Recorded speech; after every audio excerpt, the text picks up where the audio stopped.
Balei du bestang in tapat phi phai din biang Balei yang Balei pi set killa Balei pila ino yang min sim Jong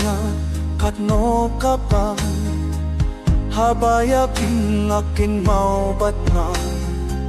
kichin kulal pa fila ka hangga fi shupin lokam ka Balei piyang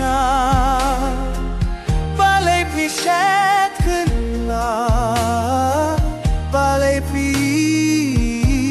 elo yang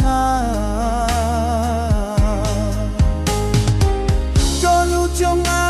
kunde bayi kay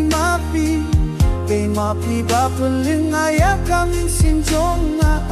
hama Jong umabari akibabu yakibapun ni shabatay mapi barikay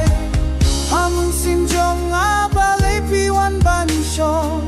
ababan ni biyang shabal fitwa Balei pi banin yae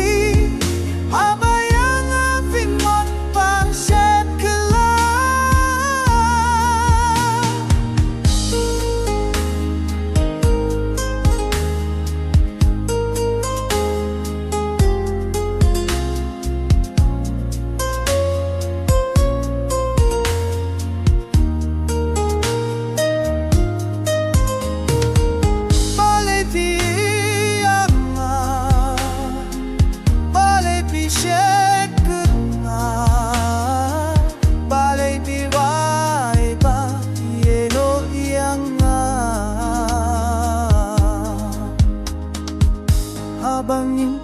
pati akindu ngekwabannya kindu mahmat panyo ya kata hajin shanya ikan ki bafikren hilong kung kadem bunju jashu Balei yang